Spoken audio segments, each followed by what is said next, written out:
నా కుమారుని పిలిచి నేను ఉండను, నన్ను పిలిచి నా కుమారుడు ఉండను కాబట్టి ఇవాళ దినమంతా నా కుమారుని గురించి ఎక్కడెక్కడ చూసినా వాడు కానరాడు కాబట్టి వాడి జాలలోకి వెళ్ళిపోదాం పదా.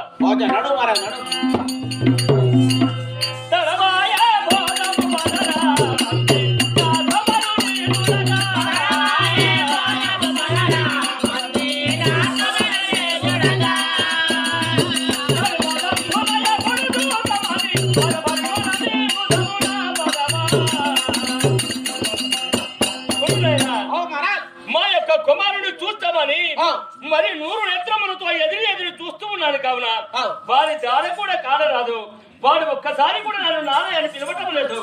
నేను వస్తుంటే ఈ దారి ఎందులో అంత చీకటిగా ఉన్నది. ఏమిట్రా అయ్యా చీకటి అంటే 2 లక్షల రూపాయలు ఇచ్చారు అరుడు చల్లకుండా.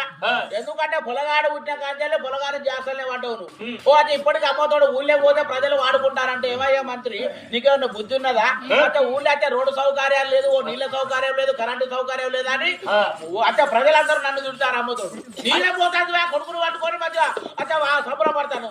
రాదైనప్పుడు గ్రామాన్ని బాగు ఊళ్ళో అమ్మతోడు ఊళ్ళో తిట్టాన్ని నాకే వస్తానే అమ్మతోడు. దేని గురించి అరే ఏం తింటుడు అమ్మతోడు? ఎందుకు తిడతారు? ప్రజలందరూ తిడతారు నన్ను. ఎందుకు తిడతారు? అరే రోడ్డు సౌకర్యాలు బాగలేక. రోడ్డు సౌకర్యములు చేయవలని నీకు 3 లక్షల రూపాయల డబ్బులు ఇచ్చాను. మరి రోడ్డు బాగు చేసి ఉన్నావా లేదా? నడుస్తూ ఉంటే ఏమి బాగులేదు రీతిలోవా? ఆ 3 లక్షలు ఇచ్చినప్పుడే పెట్టి తిన్నా. మరి సంవత్సరాలు ఏం చెప్పాలి? ఇప్పుడు ఏదో చెప్పుదాంది మహారాజ్. ఏమైంది ఆలోచిస్తున్నావు? 3 లక్షలు తిన్నాను అనుకుంటాను. మరి ఏం చేస్తావు? లంగనా దొంగనా ఏమన్నా బట్టే వాదును అనుకుంటాను. మరి లేకపోతే ఏం ముచ్చట వాడిది నీ ముచ్చట చల్లకుండా. మరి చేసిన డబ్బులు 3 లక్షల రూపాయలు అంటే మన ఊళ్ళో సిసి రోడ్ ఉన్నదా? ఆ సిసి రోడ్డు అంటే ఎందుకంటే పిల్లగాళ్ళు స్కూల్ పోతాంటే బడికి పోతాంటే ఇట్లా ఆ సిసి రోడ్ మీద బోరవక్కలు పడతారు. వాళ్ళ మోకాళ్ళు మోచేతులు మొత్తం కొట్టుకోపోతారు. ఇక పిచ్చిరి పోయే ముసలు కూడా పడతారు. వాళ్ళ పనులన్నీ రాలిపోతారు. ఇక వాళ్ళ ఊళ్ళో ప్రజలందరూ ఏమయ్యా మంత్రుడికి ఏమైనా బుద్ధి ఉన్నదా? ఆ సిసి రోడ్డు తీపి అన్నారు. ఆ జేసీబీ తెచ్చితే మొత్తం తీపిచ్చిన. ఇక పిల్లగాళ్ళు ఎందుకంటే వాళ్ళ తల్లిదండ్రులు నచ్చాలి, పిల్లగాళ్ళు బడికి చల్లగా పోవాలని అచ్చే చెర్లను అండుపుడితో తీసుకొని వచ్చి అచ్చే నడువుల మట్టి పోయించిన మొత్తం నుండగా పని చేస్తారు. ఇక పిల్లగాళ్ళు బడి కోటలు ఎక్కడో లక్కలే బ్యాగులు వేసుకొని ఎక్కడో లక్కలే దిగబడతారు. చల్లగా ఆనే దిగబడతారు, ఆనే ఊకుంటారు. ఇక పిచ్చిరి పోయే ముసలాళ్ళు అయితే ఆలోచన లేచుడే లేదు దిగబడ్డక.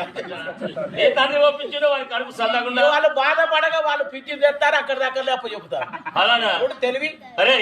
మరి ఈ రోడ్డు పంపిస్తే దేనికి అయినవి దానికి 1 లక్ష రూపాయలు కథమని తిన్నట్టున్నది అల్లేమన్నా. మరి ఇక్కడ మళ్ళా 2 లక్షలు తోలుతారు. 2 లక్షలు తిన్నాను అనుకుంటాను. మన ఊళ్ళో కరెంట్ ఉన్నదా?